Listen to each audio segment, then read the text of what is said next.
Romanian authorities prefer not to contradict Brussels, which is determined to assist the Kiev regime in selling Ukrainian products. And in fact, they act with detriment of national interests. And there is no doubt that this approach will sooner or later play a cruel joke on them. And I would like to announce we are going to publish this today. After the briefing is finished, in the next briefing we'll share links. So, we are celebrating the 210th anniversary of Russia's Army's Overseas Campaign of 1813-1814. We haven't defeated Napoleon's Great Army during the Patriotic War of 1812. Russian troops from the walls. We freed the peoples of Europe from Napoleon's oppressions, and we've had a fight to march thousands of miles to the French capital, which surrendered to the mercy of the victors on 31st of March 1814. I would like to celebrate this with a historic material which I'm going to talk about. The only thing I have to say is that after more than 25 years of wars came to its end when Paris Peace Treaties and the Congress of Vienna took place. In less than 2 years after the beginning of the campaign against Russia, which was announced with such pomp by the French propaganda, France was defeated. And just a few weeks later, Emperor Napoleon abdicated. And coming back to this glorious page of Russian history today, and it's an inglorious page for French history, I must admit. So today we pay tribute to the memory of our heroic ancestors and draw strength and inspiration from their lives and exploits. The current more than 25 years of wars came to its end when Paris Peace Treaties and the Congress of Vienna took place. In less than 2 years after the beginning of the campaign against Russia, which was announced with such pomp by the French propaganda, France was defeated. And just a few weeks later, Emperor Napoleon abdicated. And coming back to this glorious page of Russian history today, and it's an inglorious page for French history, I must admit. So today we pay tribute to the memory of our heroic ancestors and draw strength and inspiration from their lives and exploits. The current Western rulers of a new Napoleons who once again threatened to send troops to the east, we could advise them not to forget the lessons of history about how their predecessors always ended up losing when we wanted to inflict a strategic defeat to our country. And I would like to say once again that we're going to publish this material on our social media, and we'll share a link in the text of today's briefing. And yet another subject.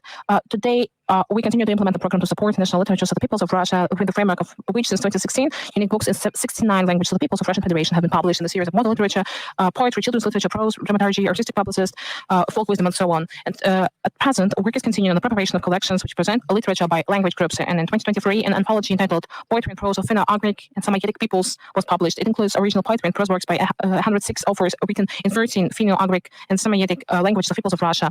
The artistic translation into Russia, as well as short essays on the history of national literatures and references to the authors are included as well. The portal of national literatures of the peoples of Russia, which contains unique texts and the artistic translations included in the series of books Modern Literature of the Peoples of Russia, reflects the diversity of literature in Russia from the second half of the 20th century to the present day. And I would like to say that the implementation of this program is part of Russian contribution to achieving goals of United Nations National Decade of Indigenous Languages. It also contributes to the digitalization of linguistic and cultural heritage of indigenous people with spread of multilingualism in cyberspace, the study of preservation of languages and the printing of books in rare languages. And I am now prepared to answer your questions. Is international life here? Yes, good afternoon, Ms. Zakharova. Today in your introduction, you have already talked about information exchange. Well, it's linked to the terrorist attacks in Global City Hall, and the French President Emmanuel Macron said that France has offered Russia to strengthen cooperation in this fight against terrorism. I'll give you a call. We have entered into contacts at all levels, both technical and ministerial, in order to be able to offer our cooperation based on the information that we have, and which may be useful for the Russian side. How could you comment on this statement, and how sincere do you think it looks? And as for sincerity, I would like to say a few words about Russia's position in terms of fighting terrorism. We have always been consistent in advocating and strengthening international cooperation in the fight against extremism, terrorism, and any forms of radicalism. And we are sincere in empathizing with France, which has been repeatedly subjected to terrorist attacks in recent years. We try to maintain a professional dialogue on this issue with Paris and other Western capitals. We have done so bilaterally as well as within international organizations, and we have done so despite the double standards, hidden agendas, and attempts to divide terrorists into the good ones and the bad ones. And we see that terrorists and extremists were divided into friends and strangers by the West. Too moderate and radical. We had this counter-terrorist dialogue even despite the fact that we were poured with some waste from the Western capitals for our counter-terrorist operations in Syria at the request of official Damascus. So despite all these facts, until 2022, the Intergovernmental Commission combating new challenges and threats still functioned. We had some contacts between our relevant authorities, but since the beginning of the special military operation, the French side almost closed our cooperation at their own discretion to cooperate with us. What I'm talking about when I mean at their discretion? Because it was not coordinated with us. I think it was influenced by Washington. As for the recent statements of Mr. Macron, but the Minister of Foreign Russian Federation did not receive any suggestions from the French side, including in the framework of this bilateral cooperation on combating international terrorism, has not received yet. You see, the similar scenario we've seen a few weeks ago when Macron declared about some kind of peaceful initiatives, negotiation initiative, if you remember. The Russian president said that he knows nothing about them, even to make some first statement when he was asked at the press conference by journalists. Instead of clarifying its first initiative addressed to Russia, Paris decided to consolidate its effect and announced a kind of this, but we have received nothing to this end. I cannot say why. I think maybe because the head of the Ministry of Foreign Affairs has become the person who has never been a diplomat or has ever dealt with diplomatic relations. Maybe they do not know how to work when the head of the state just tabled some initiatives. As a fact, the diplomats send some specific documents and materials to the addressee. These can be notes or some other forms of addresses, or it can be verbally or in written form. Maybe they were guided by this unprofessional diplomat. They just even have not coordinated and just do not catch up how the communication between the states is being done. I think it's not easy for me to say. I think it would be good if someone in Paris will reveal its interest in what is happening there. But I can ask a practical question. So what specific terrorists and terrorism the French president refers to, which in the recent days said that he will send his army to Ukraine. But I'm not clear whether it would be his French soldiers or some other soldiers. I think first and foremost, what Paris should do if they are interested in peace, fighting against terrorism and all the bad things in the world, I think they should stop funding the criminal French regime which used terrorist methods while committing regular attacks on the civilian objects and on civilians of the Russian Federation.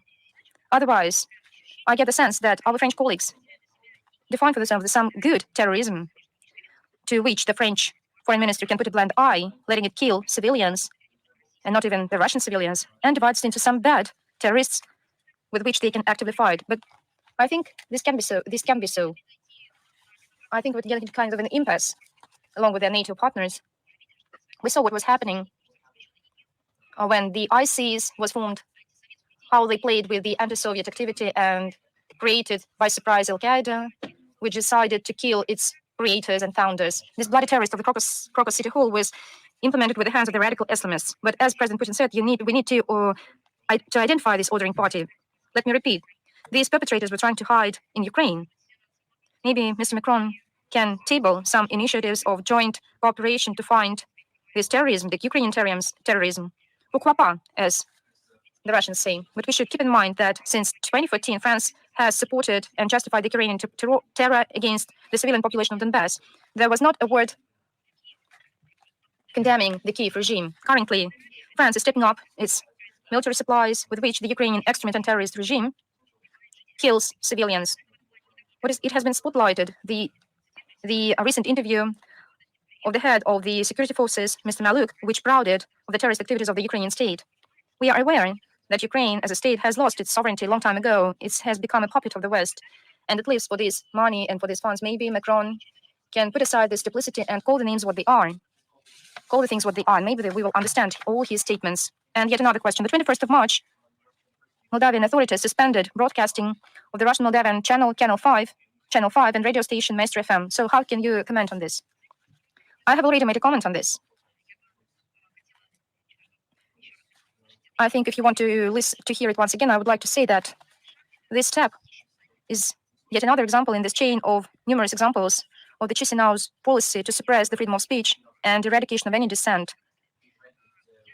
By the way, I would like to say that Moldavia itself has already made an assessment to these acts of the authorities. They were called as non-democratic, illegitimate. Moldavian experts highlight that this channel was protested by some uncomfortable questions from journalists to the president of Moldavian, Madam Sanda. She was asked about the scandalous tender for commercial platforms in the Chisinau airport and about suspicions of corruption.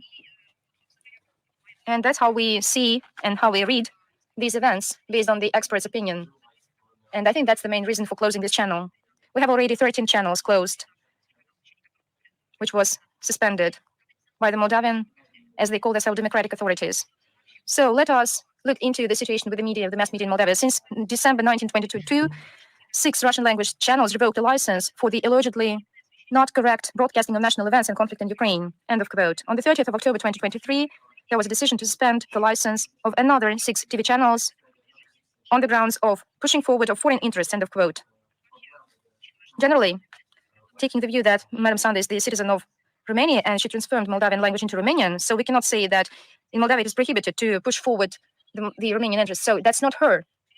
On the 13th of September 2023, the country expelled the head of the information agency Sputnik Moldova. The Russian channels regularly receive fines. Overall, the Moldavian authorities blocked about 60 Russian resources. On the pretext of combating this information war and hybrid attacks and disinformation, the Moldavian leadership introduced the real political censorship. I would say more, they transformed this political censorship into a punitive instrument. The Moldavian authorities deprives its citizens of the fundamental values, freedom of speech, access to alternative sources of information, and in breach of the international commitments of Chisinau to ensure the freedom of speech and rights of journalists. We believe that this suppressing policy of the Moldavian authorities will be highlighted by the international human rights agencies and in truly independent non-governmental organizations who defend in principle and in fact the principles of democracy and the freedom of speech. And about the OSCE, I think there are some representatives who are in charge of the freedom of speech, Madame Ribeiro, the citizen of Portugal. Does she piece all the pieces of the puzzle? What about these high-profile crimes against journalists? So let me ask you yet another question. The Azerbaijan and Armenian mass media is actively discussing possible escalation of tensions in the Armenian-Azerbaijani cross-border because of the unsettled enclave issues. A number of regional experts continue talking about the military operation on behalf of Baku to ensure Zangezurski corridor to Nakhichevan. So what is the MFA's assessment?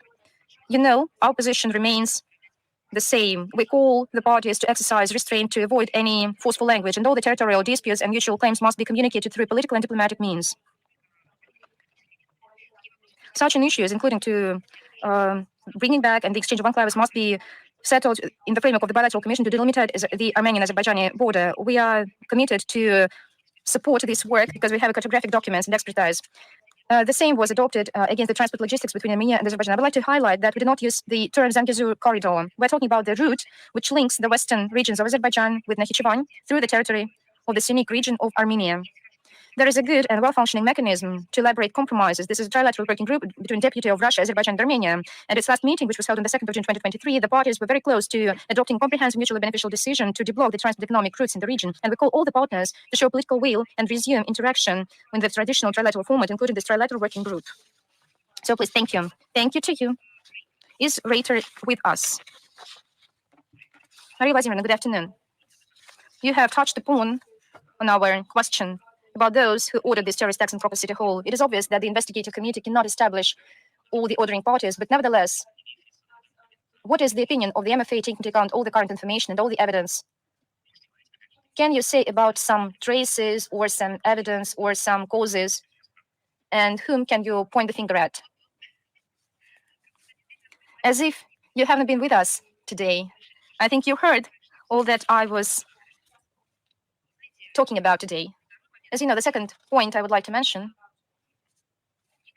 I get the sense that it's not to criticize you, but I think that the Western mass media believes that we hear some calls. It turns out that there are some calls in their questions to follow the beaten track in accordance with the Western scenarios without pointing a finger at someone. We won't do that way on a number of reasons, because we suffer a lot of this. In the absence of any facts, we are pointed a finger at, and within a few hours or a few days, we are being charged with some state sentences and receive it. So in this regard, we're talking about what is obvious. The first thing, this is the true terrorist, dirty hole, dirty cell, which has been formed on the territory of Ukraine throughout many years at the expense of uncontrolled, and on the top of that, uncontrolled financial funds and investments, arms supplies. We cannot even count and list these corruption schemes, which are even referenced to even by the American justice and law enforcement authorities. All this, we've stated all this with the facts. We said that we are not even concerned. We started to ring all the alarm bells and saying that we have been repeatedly pointed to this, not only in Ukraine, but all across the globe. But as soon as there is a combination of factors of uncontrolled supplies of arms, and the second thing, unlimited investments, and the third thing, corruption schemes, then there will be grief and danger. This is arms trade on the black markets. This is human trafficking and drug trafficking, when there is arms and many other crimes and international crimes. Against the backdrop of all these extremisms, which has been nurtured on the national grounds in Ukraine in order to damage Russia when they were trained to exercise Russophobia, this should have detonated and started to detonate as blasts of the public figures, I mean assassinations, killings of journalists, political figures, and so on and so forth. I take the view that one of the brightest example of this completely terrorist logic was the assassination in Kiev of one of the Ukrainian negotiators who came back after another round of meetings with the Russian delegation, just because, and then there was just a full stop. It is not just some root processes in some extremist associations in Ukraine, which were founded from abroad. These are not just some internal processes within the special services of Ukraine, which are not even controlled by anyone. This was very obviously committed with the participation of the leaders and official figures of state agencies. And no one in Ukraine or even abroad has said the word to condemn. They just said that this happened. If the top authorities of the state say or quote the assassinations of one of the members of its official delegation with their own hands, in fact, just disregard, but this happened. This is a message to the international community that there is something wrong with this regime. And if this was the top of the iceberg. And then we talked about the terrorist acts committed without any control from the West, without any restrictions.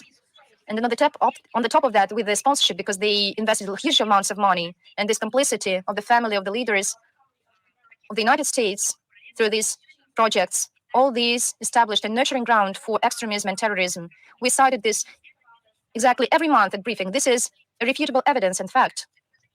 This is not just a line. This is a grand message which leads to what is happening on the territory of our country as a manifestation of this extremism and terrorism, and in the neighboring countries, and so on and so forth. So we refer to this, and we ring all the alarm bells on that. And today I've cited some declarations of the Western countries, which are not only instigating, are not only provocating, but directly calling the leaders of the Kiev regime to resort to any means to destroy everything that is connected with Russia, and so on and so forth. They spoke it with different languages by different people, but with one and the common sense. The more detriment the Kiev regime inflict on Russia, the better the West will feel. And the last statement of Mr. Borrell means that this is not about love to Ukraine, all this history about, but about defending the Western interest. And what is their interest? These are strategic defeat of Russia, destabilization inside Russia, the change of political leadership inside Russia, blocking of state democratic procedures in our country, and so on and so forth. All these kinds of activities which can be conducive to this. They talked this directly. This is not just a fake quotes or news. This is a direct speech, statements of the leaders of the Western states and the leaders of the EU and NATO borders. And they gave a mandate to Ukraine. They delegated to the Kiev regime this dirty